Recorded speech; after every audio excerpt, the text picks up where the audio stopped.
What's going on, everybody? Welcome into the 134th episode of the Crazy One podcast. As always, I'm your host, Stephen Gates, and this is the show where we talk about creativity, design, leadership, and a whole bunch of other stuff that matter to creative people. So before we get started again, as always, do me a favor, subscribe to the show, leave a comment, all that stuff you've heard 133 times before this. But with today's show, I've sort of been going down the list of just what are the most common questions I get for people? What are the things that I get asked the most? And look, I think it's a time when there's still a lot of people out there that are searching to be able to get a job because they've been laid off.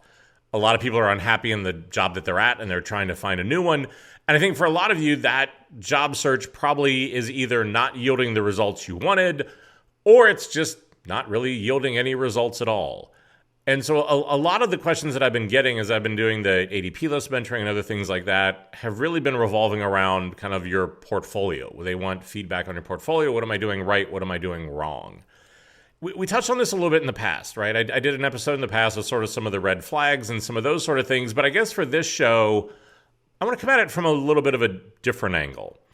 Because what I want to be able to do is sort of give you the perspective of, from a hiring manager side, of somebody that's going through and reviewing the portfolios. How do we think about this? What are we looking for, right? We'll cover again, like what are some of those red flags and things that we go over? Because I think in a lot of cases, people either aren't aware of what the process is, they aren't aware of what really matters, or just candidly, I think I have to give this feedback a little bit too often, they're just not putting in the work to stand out. So I think this is going to be a little bit of a tough love. I think hopefully this makes you reflect a little bit on maybe your own portfolio and those sort of things, but all done in a way so that you can hopefully get some better results, get either back into a job, get into a better position, or to do something like that. But this is the problem, is that I think, normally in the job hunt, there is just a pervasive problem of just the lack of feedback in general. You'll apply to a job, you'll reach out, you either don't hear back, you get into the interview process, and then all of a sudden they ghost you. Look, it's a process I will never understand. I can't tell you the number of companies that have probably missed out on great talent because I or others have interviewed with them, had horrible experiences.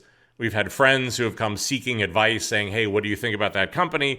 And our response is, for the love of God, please just stay far away from them for a lot of different reasons. So it's a process. Look, that's another show, and it's just, I don't get it. But I think whenever it comes to your portfolio, and I think especially for creatives, that's a bit of a different animal because it's not just your resume, it's your resume and your book. And I think that can be such a subjective thing. It can be such, a lot of different things that go into it that not getting feedback there just creates this whole other avenue of imposter syndrome because the search is hard enough because you're already going through and saying, look, can somebody just basically validate the choices I've made in my life and my career to show me that they have value, to show that you think they have value, that you're interested in investing in me. It's just, it's tough all around. But let's kind of pull back the curtain a little bit so that I think hopefully maybe you can see your book in a little bit of a different way. Because I think for most heads of design, and I went out and talked to a few other ones, so it's not just based on my experience, but whenever we go through and look at your portfolio, now this could be looking at it online, this could be if we're doing a case study review, this could even be in person if you have a physical book. The process that basically anybody you're talking to is taking this process and kind of trying to look at a lot of little things or a lot of little indicators and trying to weigh out what are the strengths versus the red flags. I think first and foremost, we need to call out that it's just a little bit of an insane process, right? Because you have spent years and years and years of doing work and investing every day and building this book and trying to do the best work that you can.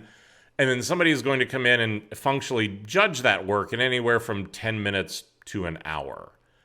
So what has to be condensed down into that is not fair, right? Let's just say that. Because it's such an abbreviation of such a body of work and thinking in a person. And there's a few things that I think we need to sort of call out for what goes into that. One is that, one of the biggest things that I've done for my book, or that I think other books that I look at do really well, and this is mostly going to be more for if it's online or those sort of things, is that they really treat it like advertising. That you want to show enough to say, look, this person is doing something interesting. This person is different. There is something here that I want to find out more about. Because the most common mistake is that too many portfolios fall on either side of that. Either it's way too generic and way too abbreviated, because I think most people forget, I'm not just looking at your book. I'm looking at 5 or 10 or 50 or 100 other ones. So, there's nothing about you. There's not an about section. They don't really tell the story of their work. There's just a bunch of screenshots, right? Like this is all the classic mistakes that people make, and you just look at it and go, I don't know what I'm getting. Or on the other side of it, it's like War and Peace, where it's every project they've ever done since kindergarten. It goes into an astounding and unnecessary amount of detail. So I think part of what it is saying, okay, look, how do we find the right medium to tell this story? Because what somebody is doing is that they are going to look at your book and really, and honestly, probably unfairly, try to look at what is in there and make it into a bit of a crystal ball. That what am I seeing here and what do I think that says about you? So if it's something where there's mistakes and there's typos or there's an image missing or there's a link broken or something like that, I'm now trying to figure out, okay, if I hire this person, are they maybe not detail-oriented? If I look at your resume or look at your portfolio, and I've ranted about this for years, and there's one of those stupid sliders that's like, I'm 90% in Figma, and I'm, whatever it is, 70% in Photoshop. I'm going to look at that and go, okay, so this person just does stuff and goes with a trend and doesn't think it through. Because that makes no sense, right? Like, what is 100% of Figma? What does that look like? What does that actually mean, right? So I'm going to look at that and go, okay, this person might not be detail-oriented or they might not think through their work. I can keep going, and we'll get into a few more of examples like this, but the reason why I'm highlighting this is because this is the thought process, is that we're taking these details, things that to you might seem minor or inane or not a big deal, but the reviewer is going to look at that and say, okay, what does this say about this person? Because that's the thing to remember, is that what we are reviewing, what we're trying to hire is a person.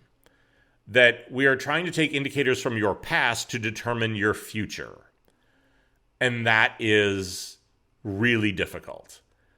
And so I think that there's a lot of these sort of things where we're looking at this and trying to get an assessment of, is this somebody I want to talk to? Basically, am I seeing more strengths than red flags? Does it look like they put in the work? Does it look like they've researched it? If your book is your ability to not have a client as an excuse, that, again, there's tons of people that I have interviewed and even hired that work for really crappy companies who want to do really crappy work. But you would look at their book and say, like, you know what? The work isn't great, but they really put in the work on their book, right? They really paid attention to the details. Like, this is somebody, because ultimately this is what you're trying to decide. Is this a diamond in the rough who just hasn't had an opportunity, or is this somebody that this is just the level of their work? And so I think that's the hard part with a lot of this, is that we are looking at your thought process. We are looking at your attention to detail. We're looking at how do you think things through, right? But all of these little things we're trying to take and project into who are you as a person. And because this is the thing that I always assume about my own book and my own sites and stuff like that, I don't ever assume anybody's going to make it off the homepage. Honestly, God, I don't even assume they're going to scroll. And I think so many people are like, oh, well, on this like third or fourth page into the site, well, then there's where I tell the story. That's kind of incredibly naive to think they're going to make it that far. And the other thing that I always am very aware of is, like, especially for me, right? And I've said this so many times, nobody would look at my career and tell you it was a good idea, right? I've gone from agency to in-house to like being a consultant to starting my own thing. I've gone from agency to hospitality to finance to wellness to like a SaaS company to nobody would ever look at that and be like, oh yeah, that makes sense. So that I'm also very aware that the people that I'm talking to are trying to get to pay attention to me do not take the time to connect the dots, right? If I just simply put that work out there, and I did it for years of saying, oh, you know what? They're going to make the connections. They're going to see what my skills are. They're going to see the diversity. They're going to see the thought. They're going to see the strategy. They're going to see these sort of things, right? The reality is they don't. They don't. And I think even for somebody like me that has a platform and speaks on stages and does stuff like that, they don't. They should. They should. God knows they should, right? But they don't. And again, I think that too many of us give too many people too much credit to think that they're going to take the time or they're going to read or they're going to look. Because again, if I've got 50 portfolios I've got to get through, do I want to spend more time on it? Yes. Do I need to make a first cut to decide who do I want to spend time on? Yes. But I think that's why even for me, I try to be really clear about that narrative, like almost to a ridiculous extent of like, hey, this is what I do and this is what you should care about. Put it in big type, put it right up front. But I think that there's a lot of this sort of stuff of where we all have the tools to create better portfolios. We all have the tools to create our own brands. The problem is that so many of us are so talented and so good whenever it comes to working on other people's business, other people's brands, like you can look at it and go, hey, do this and this and this. But whenever it comes to us, that's a different challenge, right?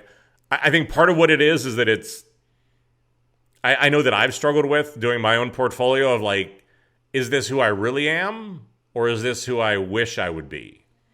It's hard to talk about yourself without it feeling like bullshit, right? It's hard to be able to do those sort of things. It's hard whenever we turn all those skills back on ourselves to be able to sort of leverage them in the same way. But I think it's almost like, I think the best way to start to look at your book is like, can you develop almost like short-term memory loss of like, if you didn't know you, and if you looked at your book or those sort of things for the first time and said, look, what is this communicating? Because that's really the process, right? Is that what we're doing is we're, as an interviewer, we are going through and trying to find all of these little things that add up to something bigger and try to figure out what does it say about you? And that's a really hard process to be able to do because, like I said, a lot of these little details mean a lot. But let's sort of like take a second and also kind of like work through why does this lead to some other things that people may have questions about or what can you do about it? Now, I think when we talk about what can you do about it, I think we do need to take just a quick moment and create a little perspective and maybe a little bit of empathy for the people that are doing the reviewing.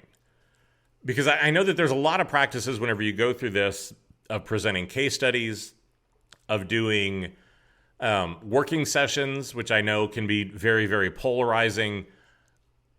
But there's a reason why I think you're asked to do this stuff. And there's a lot of times when I get people who are like, look, they should be able to tell from my work how good I am or what that is, right? They should be able to, I've got to be honest, right? I think if you have that level of, look, let's not sugarcoat it. I think if you have that level of arrogance, you're going to have trouble. Because I think you need to think about it from the other side. That there have been plenty of times I've seen people with great books. There have been plenty of times I've seen people who say great things, and too many teams have been burned by bad hires of people who said great stuff and then couldn't deliver. So I think it is important to find a balance whenever you're putting a portfolio together of talking about what you really did, standing up for yourself, standing up for your values and whatever that is, but not over-representing it because it's hard. And that's, again, like for me, the reason why I do creative exercises is because I need to make sure that it's real because I've talked to too many people that are just BS. I've talked to too many people that have a great book. And honest to God, I think this is only going to get worse as more people have ChatGPT and other platforms write their portfolios for them and everything sounds wonderful. Like that's why recruiters don't really care about cover letters and a lot of this other stuff, right? Because I think, it's hard to tell what's real, right? It's hard for me to look at a book and look at it with confidence that it should be as easy as me just looking at it and saying the work is great, the person must be great, right? I think that it's tough to be able to do that. It's tough to be able to, I don't want to feel that way, but again, I've been burned by too many people who went to the best schools, who worked at the best places, who had the best books, and I put them into a creative review or I put them into a conversation or whatever that was to find out that they were a part of a great team, but they weren't going to be able to deliver on what I wanted them to do, right? So I think that's why a lot of those things have come about, is just because this is a really hard process. And it's hard to know, and I think the more expensive the role gets and those sort of things, right? Like as a leader, I can't afford to miss, right? I can't afford to get it wrong. I can't afford to burn that budget or screw up my team or bring in somebody that's going to be toxic, or right? Like there's a lot that goes into that. But like I said, I think that this is why little details mean a lot. This is why it is important to think things through and to almost treat this like it is a design project. And I think a lot of the things that I see people not doing are the things you should be doing if you treated it like a design process. Like whenever you're going to start actually working on your book, do some research. The number of people that I talk to whenever I say, great, if you're going to go apply for whatever, a digital product designer role, have you gone into Google and put in digital product designer portfolio and looked at what your competition is? Have you done any sort of research? Have you done any sort of benchmarking? Have you looked at any of those sort of things to be able to even just understand what are you up against? I think some people do that because they don't want that amount of work. They don't want to understand what the competition is. They don't want to sort of understand where their skills are. Look, it's an understandable fear, but that is not going to negate the reality of whatever you get out there into a job hunt, that you're going to be up against these other people, right? So put it in, whether it's for your area, put it in for something else, right? Like do some research, create some benchmarks so you can have an understanding of what does good look like. Because I think if you're just creating it in a little vacuum and you're not looking at other work, it's incredibly hard to know, is it good? Is it like middle of the pack, better than average? What do I do? So look, just do some research. I think the other thing a lot of this is that for me, your portfolio needs to tell a story. There is nothing that is a bigger dead end than looking at a book that is just the results, right? You go in and there's a case study and it's just, here's a bunch of screenshots in like 2 sentences. I know everybody's not a writer. Hell, I am a designer by profession and a writer by necessity, right? So I get it. But your portfolio has to tell the story of you and your work. And the structure that I would recommend is, I think the story of you is, who am I hiring? What are you good at? What do you do differently? What are those sort of things? And then the case studies should be the support that goes through and explains and shows here's how it comes to life, right? If you tell me you're a great problem solver, if you're somebody that's a great strategist, if you're somebody that does great visual identity, whatever those things are, right? Great. Tell me that's what it is, and then show me in the case studies. Again, don't assume that I'm going to go mine through every case study and go, oh, I think this person is good at what this is. If you're looking for a job, if you've been laid off, if you're trying to get out of whatever hell situation you're in, you don't have time to be subtle, right? You don't. You have to be able to say, look, this is what it is. Make it cut and dried. Show me that you can think it through. Show me that you know how to solve a process, right? Like, don't be like, oh, no. People will take that. They won't. They won't. Should they? Yes. Will they? No. Right? Harsh reality. But tell me the story. Show me the process, right? Again, go back to the classic hero's journey. What was the problem? Who are you working with as you went along with what this was? What were the problems you had to overcome? What was the breakthrough you had? What was the outcome of what that was? And then what were the results, right? Just simple, basic way of doing things. But actually, like, walk me through the work. Show me some sketches. Show me some stuff that did work. Show me some stuff that didn't work. I probably hired more people off failed projects than, like, home runs. Because I love when people can talk about what worked and what didn't. You can talk about, why this didn't work. What did I learn from it? It's self-reflective. It's self-aware. A lot of the traits that I'm usually looking for. right? But again, I'm thinking about this as a storyteller. I'm thinking about this as a piece of advertising. I'm doing these sort of things whenever I go through it that I think is really important. The other thing that I would tell you to think of is like, look, this is a moment where the last thing you can be is generic, right? And this is going to be where your brain is going to fight against you. Because, look, I know when you're in that moment, you've been laid off, you're looking for a new job. I can't stand working for this boss one more day. I can't do it. I can't do it, right? And you're like, look, I want to go out there and I want to appeal to everybody. I want to go out and, like, I don't want to miss an opportunity. I don't want to, like, I want to be able to get everything. Your audience is not everybody. Nobody, no brand, no person's audience is everybody, right? And the problem is if you're going to go out and you're going to be that generic and that unfocused, you're going to appeal to, you guessed it, nobody. I don't know what I'm getting. I don't know. And that's the hard part is I look at these books and it's like, oh, here's a bunch of digital product design, and here's a bunch of photography, and here's a bunch of illustration, and here's my freelancing, and here, like, look, I love the diversity.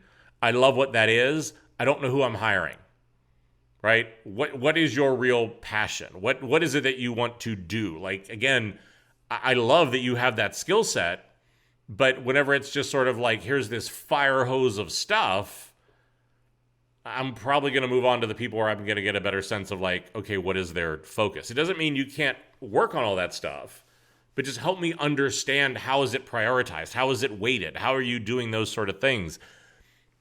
And I think the other thing to think about when we talk about not being generic is also find ways to not be like everybody else.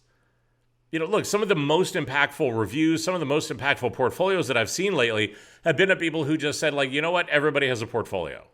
Everybody has like an intro written by ChatGPT. What I've been interested in is like, I've seen more and more people who are so smart because what they'll say is like, hey, instead of me showing you a case study about this project, can I just show you the Figma? Can I just show you like the work? Can I just show you what that is? Because to me, that is so smart because it answers all of the questions that I'm looking for of like, does this person really know what it is they're doing? Are they really in control of their work? Or is this just a really good presentation? Because like, look, you pull up a Figma file, you show me the work, you do whatever it is. You can talk about that error state. You can talk about why you did something. You have a graveyard of designs that didn't work. I have a complete understanding of who you are as a creative. I have a complete understanding of who you are and are like in that sort of control. So I think a lot of what it is like, look, don't also fall into the trap of just thinking like, okay, they want to see 1, 2, and 3, so I have to do 1, 2, and 3. It's just, again, if you want to stand out, you can't be generic, and sometimes falling into what that structure is can be generic. But look, there are times whenever you're going to talk to people, you're going to talk to companies, and they're going to want you to say, okay, look, submit a resume, then submit a portfolio, and then do a case study, and then do a work session. So great, right? They're going to want you to be able to do that. It doesn't mean, though, that you have to go in there and sort of just go blindly into that process. Because I think so many people that whenever they go in there, whenever it comes time to present your case studies or to present your book or to do those sort of things, they miss out on such amazing opportunities to differentiate themselves from everybody else, right? One of the things that I do whenever I'm in this situation, one of the things I love whenever other people do, one is like whenever you go in to try to talk to somebody, you're not psychic.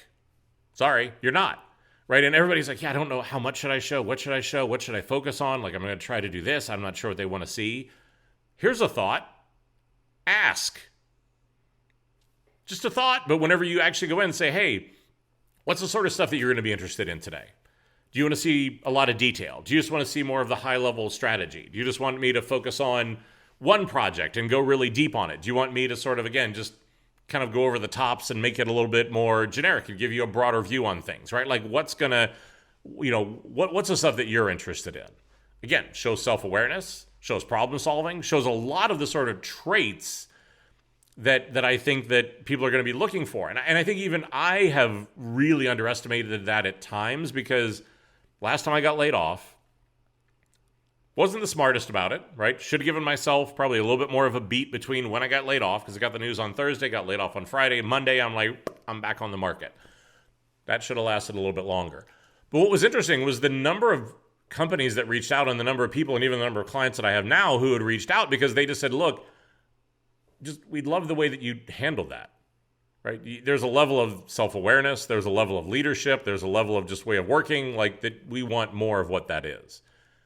So you need to remember that even as the way you handle yourself as you go through this is part of the product that they are buying functionally, right? And so again, I think don't be psychic. Say, okay, look, hey, what were those sort of things? What are you interested in? Also understand that, look, what's the biggest problem with this process? The biggest problem is I'll go through and do the presentation, and I just get a generic call from a recruiter who says, hey, we're going with another candidate. Thanks. Is there any feedback? Yeah, no, I don't know. I'll go back and ask them, and I'll let you know. And then you never hear from them, right? So lack of feedback and your ability to get better and more focused is one of the biggest problems that you're up against. Great. So understanding that, one of the things you could do is then build some time in a conversation, whenever you can even do it over email of just saying, look, do you have any feedback? What did you think I did really well? What were things you think I could work on? What was stuff you wished I had talked about? Again, there's several people who have been on my teams in the past who saved a bad interview with just that question. Because I'm like, well, look, I really wish you would have talked about this, or I really wish you would have, could we go in more detail about this? And then, look, maybe it was nerves, maybe it was whatever it was. Then all of a sudden we start to have a different conversation. I'm starting to get more of what I want. I'm starting to look at them in a little bit different way because they were open to feedback, which I love. But I think, look, knowing that is such a Achilles heel in this process, don't let it be, right? Say, hey, whenever you go in there, say in the beginning, what are you interested in? What do you want to see? What's the stuff you want me to talk about? And at the end, how do you think that went? Right? What was good? What do you think I could work on? If I had to do something on my book, what could that be? But that's really what I just want people to walk away from this episode with, right? Is understanding the perspective. Because look, just like any great design, you've got to think about your audience. You've got to think about the impact. You've got to think about just doing something that checks a box or doing something that looks pretty doesn't get it done. And especially whenever it comes to your future and it comes to your career and it comes to these sort of things, right? You have got to make, success is a choice. The people that do the work get the results. Even in this economy, even in this state, even in this sort of thing, the people that do the work get the results. And if you feel like you're doing the work and you're not getting the results, maybe it needs to be a little bit different work. Maybe you need to get a little bit more feedback. You need to get a little bit more perspective. You need to be able to figure out sort of what that stuff is of okay, how do I break through and keep pivoting until I'm able to find a way that it's going to work? Because I think that's, look, I've talked about this in the past. This is the thing that, look, I'll be honest at this, maybe at this point in my career, whatever it is, this is the thing that pisses me off. Everybody wants results and nobody wants the work. The number of young designers who come to me and say, Steve, look, what's the secret? Right? How do I get this sort of clients? Or how do I do this stuff? Or how do I get this book? Right? What's the secret? It's such a depressing question, honestly, because the problem's in the question. You think there's a shortcut. You think there's a way to get around it. You think that there's a way that, the world owes you something, or that there's again, I think asking for an insight or asking for a way to not step on a landmine somebody else did is one thing, but saying, look, how do I get around doing the work? You're going to be in for a real frustrating career. And it's tough, right? It's tough. There's a lot of people I have conversations with who they've applied to 300 jobs and gotten no results, right? And look, there's a lot of people who are doing the work and are getting that same sort of thing. But the number of times that I have to talk to people and say, look, you're putting in the minimum amount of effort and asking for the maximum results. I still struggle with, I think, with a lot of stuff with my mental health and things like that keeping that imposter syndrome in balance, right? I still try to hustle like I've never made it. I still try to hustle like I've never done anything. I still try to put in the work and do the thing and pay attention to the details and do a lot of that sort of stuff and, know that how you treat people matters and does a lot of these sort of things. But I think that's the part of it is that I really believe, and maybe this is naive, right? Maybe I'm a little out of touch, but I really believe that, right, game recognizes game. Whenever I look at a book where somebody cares, whenever I look at work and I look at the way somebody presents themselves, where they're trying to be open and vulnerable and thoughtful around what that is and think through the problem and you can feel it, right? Just like anything else, you can feel that in that work. It comes through. And I think that's the thing is just, there's not a way that I know, at least right now in this sort of industry, outside of like honestly networking or someplace where somebody can go, oh, I've worked with this person, let me vouch for them, which sort of softens the beachhead for you. But you have to take that time and that sort of empathy of just sort of creating this object without the thought of the audience that's doing it, without an understanding of what they are going through, without understanding the context and setting the benchmarks, without doing the research, without doing these sort of things, right? Like those are all the sort of things that you're going to have to do to invest the time, because the number of people that say like, look, Steve, I really hate my job. And it's like, what are you doing about it? It's like, it's just so much work. And it is, right? Like, let's not sugarcoat it. It is. Start somewhere, right? One of the things I recommend people do, and whenever I do this stuff, like pick 1 or 2 nights a week and say, okay, look, every Tuesday and Thursday, I'm going to spend an hour or 2 hours or whatever it is to start to put my book together, or to get things better, or to do some research, or to constantly look at sort of what that is, because I am the one who is responsible for my success. And again, this has been a constant theme of this show. There is such a profound difference in the way you move through your career, in the difference between taking what the industry will give you versus taking what you want.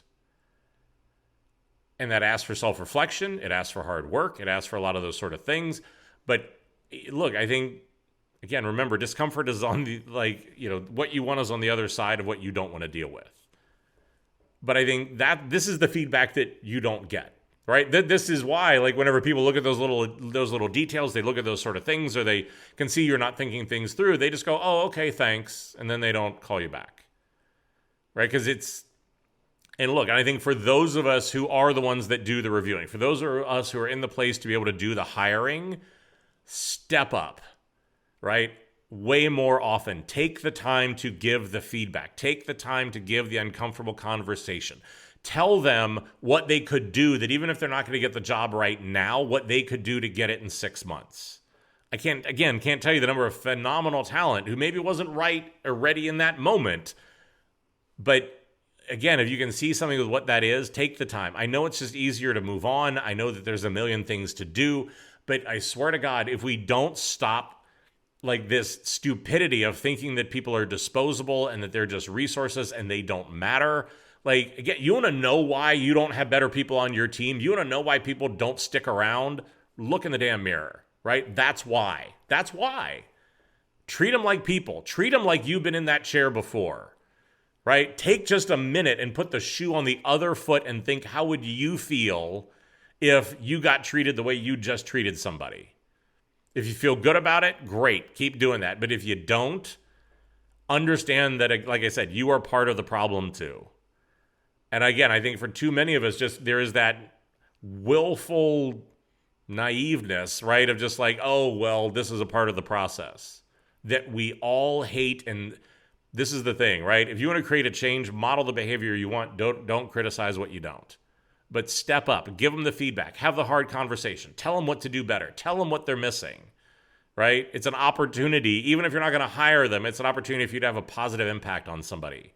And damn it, isn't that what this industry needs right now?